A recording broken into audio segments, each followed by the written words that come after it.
it's so good to see you. I'm so glad you're here today to talk to us about your upcoming training. It is a topic that's so challenging for a lot of people, child abuse and mandated reporting, but it's so, so important. And so, yeah, I'd love to hear more about what interests you in doing a training like this. What are we going to learn? Yeah, tell me more about what we can Well, expect. thank you, Kendra. I'm so glad to be here. And yeah, I mean, it's a tough topic, and I've actually trained. I've taught mandated reporting before, so I feel comfortable enough to work with clinicians and other people who want to learn about mandated reporting, where I'm not, the goal is to have them really eat the meat of it, understand it, and have it not be so, as best as I could say it, intense, even though it is an intense subject, but at least bring personal stories. As I was a social worker, I was an investigative social worker for 8 years on the front line. And so bring in those stories, bring in trainings, bring in vignettes, and help people really gain insight without having it be something that is so clinically boring, right? Bring in my own Yeah, experiences into life. And it's such an important topic because kids are so vulnerable. Little ones yeah, are so important to our society, and even educating the people that we work with on, yeah, that could be neglect is very important. yeah. So, It makes me remember my time as a young clinician working within the school systems and working with little guys, and I remember finding it a little confusing where that line was because when you're working with families who don't have a lot of resources, there are some things that aren't child abuse that sometimes people think are. And then there are a lot of ones that are very hard to spot. And so I remember thinking, what if I miss it? What if they don't mhm, tell me? It mhm. just felt it felt like a burden. I wasn't sure how to manage there in the beginning. So Yeah, we have our own biases, right? And actually, I'm going to bring that into the training. What is your own bias? And then, like poverty or things like that. Poverty is generally not child abuse. So yeah, it's understanding our own biases and then understanding it under the law yeah. and what reasonable suspicion is and how to report and how to feel comfortable reporting and working within your scope of practice or whatever you do, working and understanding, yeah, is that reasonable suspicion or is that just my own bias? Yeah. That's Or someone important. else's opinion who Or thinks that that somebody might be. else's opinion, Yeah. or and also too, I mean, a lot of us out there have licenses to protect as well, so Yeah.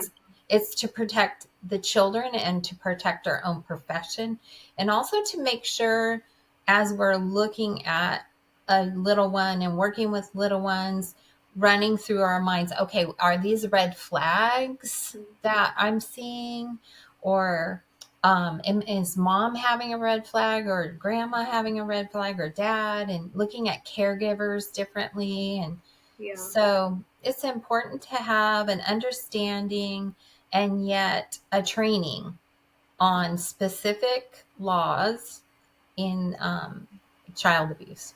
Yeah. And this training specifically for therapists is required at the beginning of your career. Usually a one time thing, although I feel like a refresher is really helpful. But are there other people who could benefit from this type of information, even if they don't meet the requirements for licensure? Who might those people be? Well, actually, it's actually required to, and I looked this up, and don't maybe quote, maybe check, double check on this. It's every 5 years. Hmm.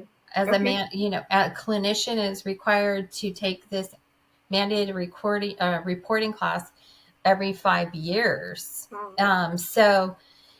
Also to teachers, people who work with children, nonprofits can benefit. Anybody that actually hires youngsters or children or young teens, because child goes up to 17 years old plus 363 days, right? Yeah. So I have a story through the training of somebody that was going to turn 18 in 2 days. And that That's was, yeah, a reported, and somebody was arrested due to child abuse. So wow. it's Yeah. looking at children from all angles, looking at the vulnerability of younger children under 5. So if you're a preschool worker, or if you're a county worker, or if you work in the clergy, I mean, there's a lot, medical professionals, these are all mandated reporters, firemen, mandated reporters. So this is something that we're going to explore together. We're not going to just look at the clinical side. Of course, we're going to bring those vignettes in, but there's so many more mandated reporters that really would benefit from seeing this training. Yeah. I'm thinking, Meg, just a couple. I have a couple of sneak peeks I'd love to hear about if you can give us a little teaser. But what are some of the skills you've used in your career with mandated reporting, working for CPS, to manage the emotional difficulty of this task? Is there Yeah. anything that comes to mind that's been helpful?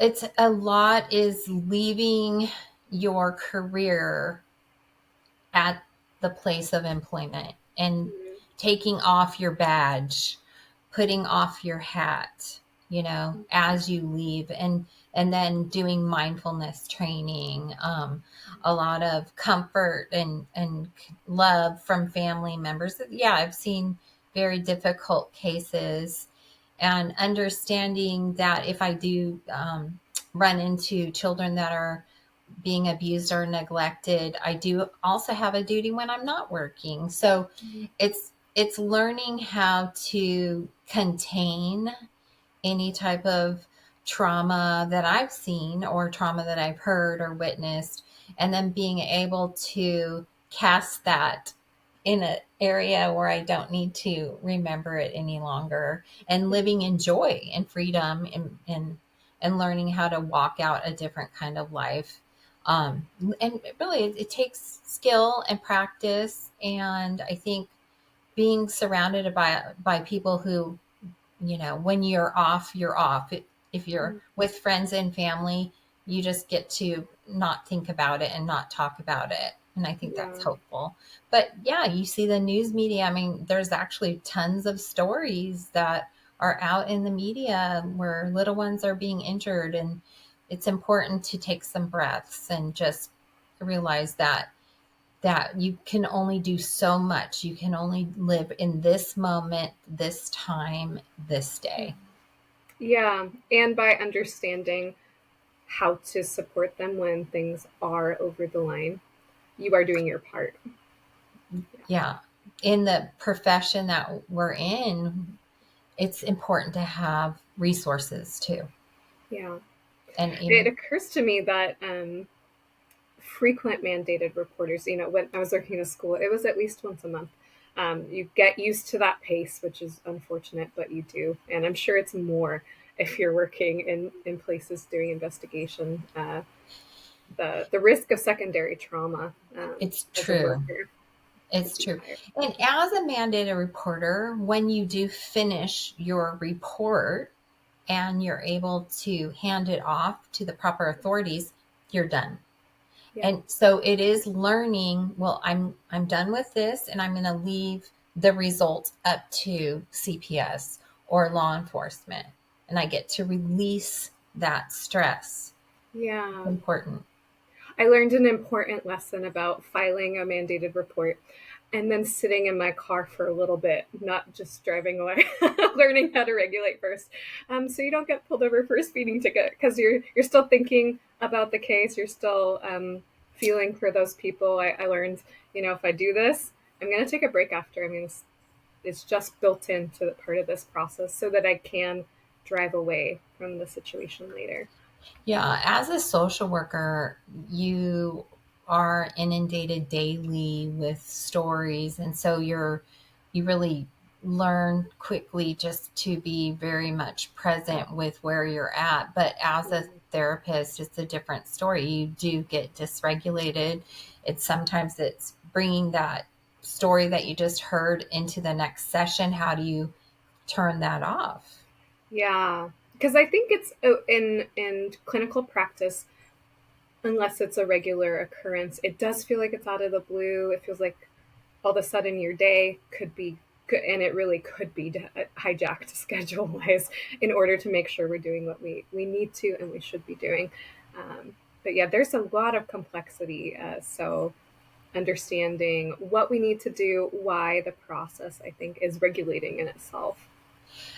Yeah, and I think too, understanding too, part of how trauma does affect you, like what type of response that you have with trauma, and part of the training will be regulating how do you, giving you cues and tools on how to regulate, and that's important. Some of us freeze, some of us want to fight.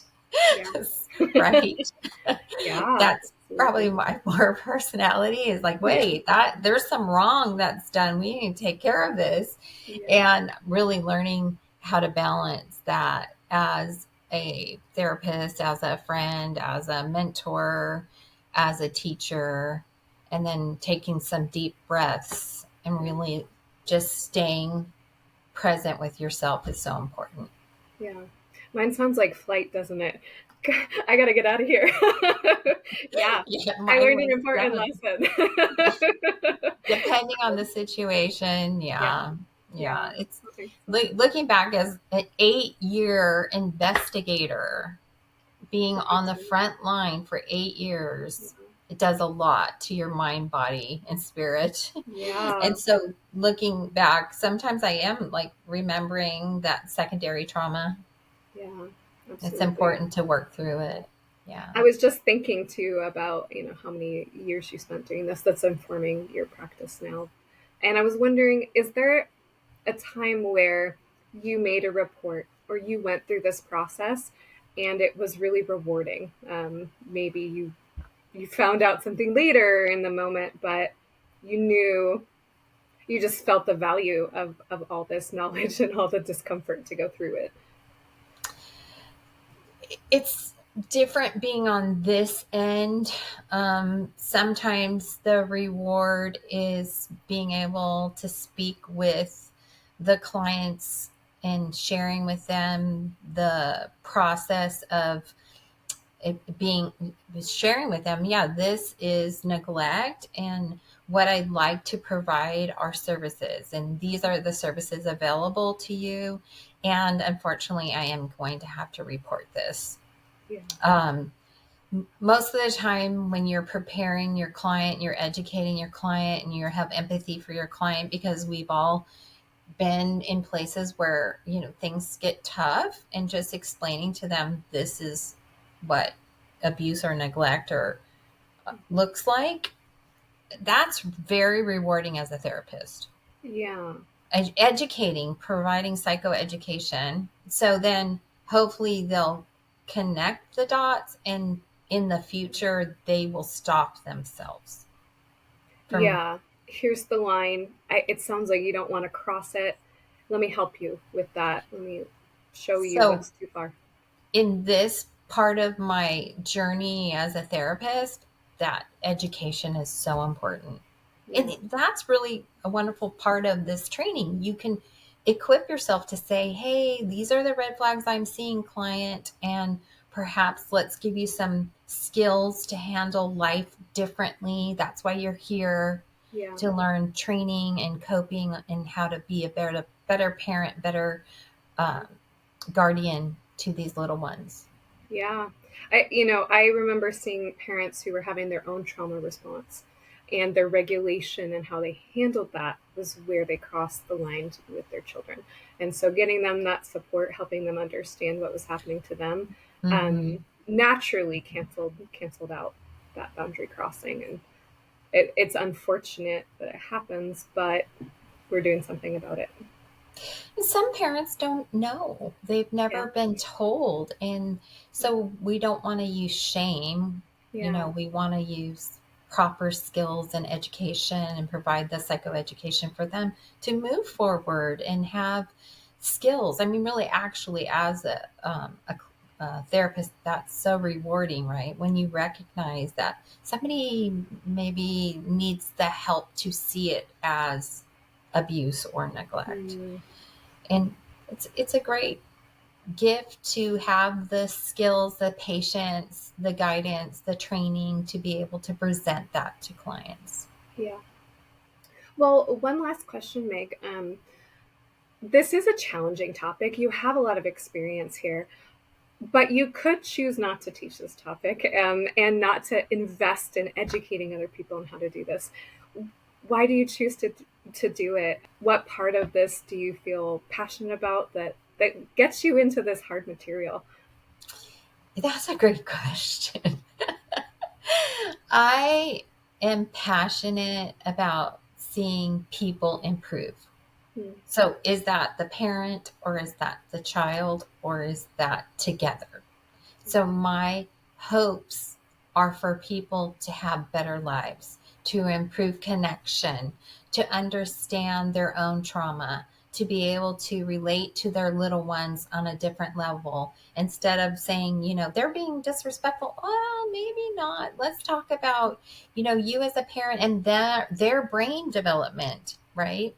So, having them understand the brain development of a child is just providing hope for clients and for others, because I really think the majority of people love their children, and their own trauma is the backpack on their back that they haven't gotten rid of. And so for me to be able to explore with hope and direction and autonomy, sharing with them, this is what it presents as. It's a little different way of presenting it than a social worker as the Yeah. therapist, right? um, then sharing also, there's no shame understanding your background. You just brought this into your connection with your children. So Yeah. how can we change the cycle? How do we break the cycle of child abuse? Yeah. That's so powerful. Using mandated reporting and learning as the tool to change. Yeah, Sometimes it feels like a jackhammer. It's a heavy duty tool, but it's necessary and it's right, effective. Yeah. right. And I agree. It sometimes in various in some occasions it is a jackhammer, but we leave those up to the authorities to handle. Yeah. We are just doing our job as a mandated reporter, and that's all we do. Yeah. And that's part of the training too. We don't investigate, we just do our job to report. Yeah. That's really helpful. Well, thanks so much for taking time to talk about this and just not only help people understand this is on your checklist of something you have to take, but why? Why is this important? And why might someone take it who's working with kids and maybe they're feeling a little powerless to support the children around them, or maybe they don't know if these children are okay or not okay. This is a great place to come and learn and ask questions and find out more. So. Thank you for having me. I'm looking forward to the training. Me too. It's going to be awesome. All right. Thanks, Nick.